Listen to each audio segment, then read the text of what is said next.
This series is about my sixth Ford Ranger. I've owned 6 of them over the years, and they were all the same. Long box, V6, fleet. The fleet Rangers never had all the bells and whistles. It was just a truck. That was all I wanted. My first Ranger was a 1984. Then I got an 87. Then an 89. Then a 93, and finally a 2007. This is an image of my 2007 Ford Ranger one day before it was sold with 194,000 miles. And here it is setting next to the new Ranger, the 2022. It was special ordered as a super cab, 6-foot 1-inch box, vinyl floor, cloth seats, mud flaps, and the rear seat delete.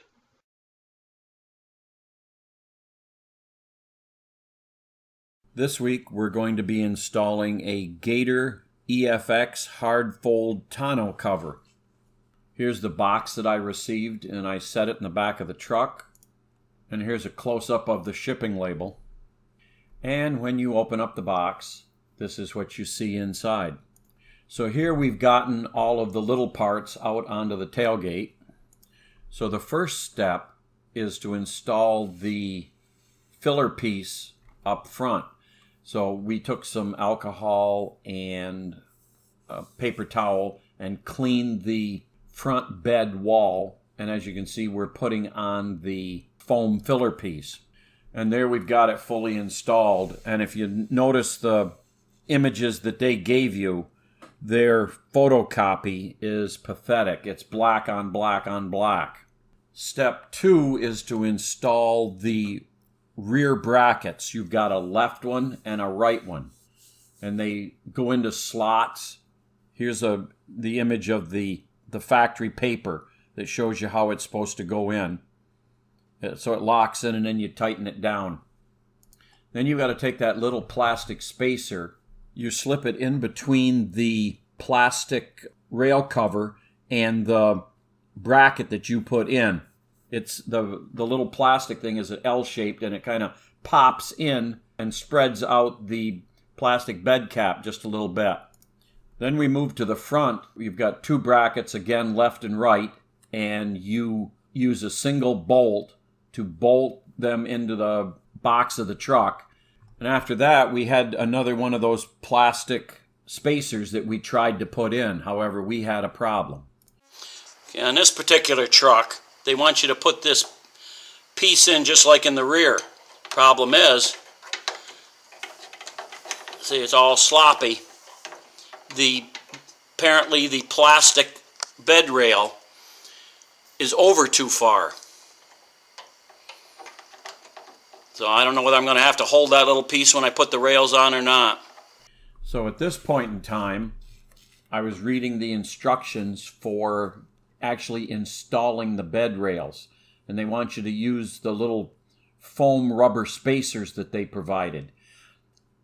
To be honest, I do not see what they actually did. I mean, I put them in the way they showed, but I really don't see what they actually did or what the purpose of them is.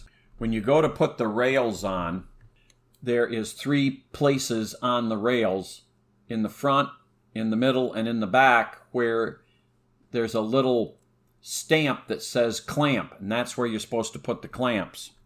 Now here's where it helps to have a helper, because you can't be on both sides of the rail at the same time, so you just use your 1/2 inch, either a ratchet or a box end, to tighten down the clamps. And in the front, because I could not get that plastic spacer to go in, I had to hold the clamp and the rail and that little spacer with my third hand. And once you get all the clamps on the rails tightened, and so that everything is the way they show in the diagram, now you set your 3-piece tonneau cover on, and you lay on your back and crawl under and start to attach the front bracket, which is what you see me doing right there. And if you happen to be doing this in a garage in the rain, the way we were, It helps to have a little flashlight to see what you're doing. So once you get the front brackets tightened down, still loose, but get it kind of aligned, then you bring the whole thing forward, the three pieces, and lay them down onto the rails. And if you get the alignment correctly, that little white plastic piece will slide under the tab on the rail supports to lock the tonneau cover in the down position. And once you get it all aligned, you can crawl back under and tighten down the front two mounts and put the second set of mounts that is on the back side of the front plate, because you got the three plates on top, and you get that tightened down. And then when you flop the second and third plate down of the cover, everything should remain in alignment. And don't be surprised if it takes a little bit of fiddling to get it. And when we were done, this is what we had.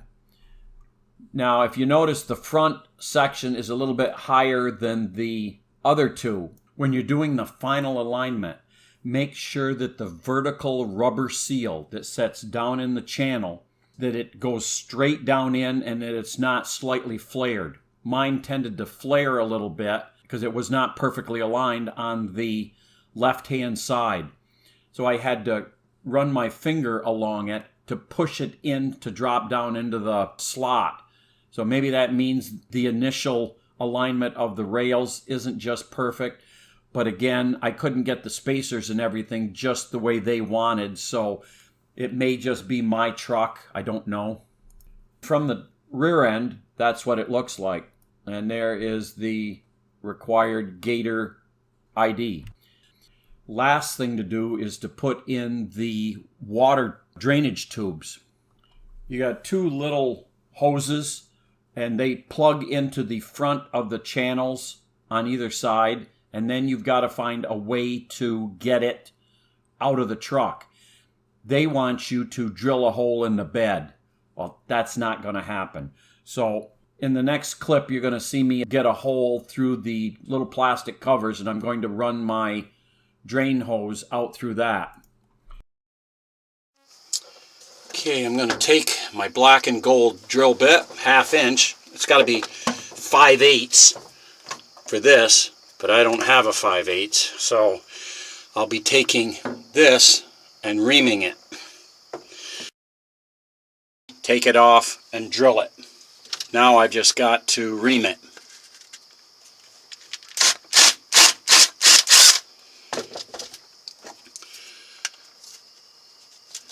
Almost. That's what she said.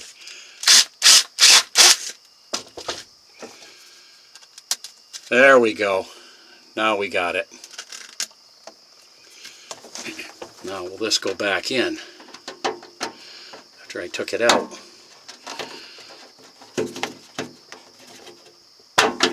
I don't know.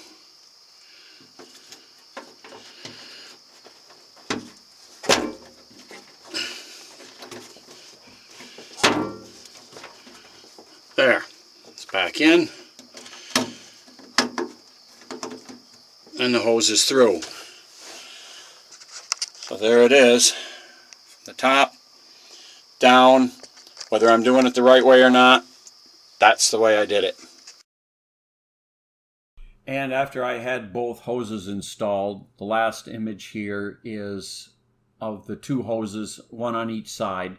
Whether that's going to drain any water or not, I don't know. But that's what they wanted, so that's what I did. So I guess that completes the installation of the Gator EFX hard fold tonneau cover.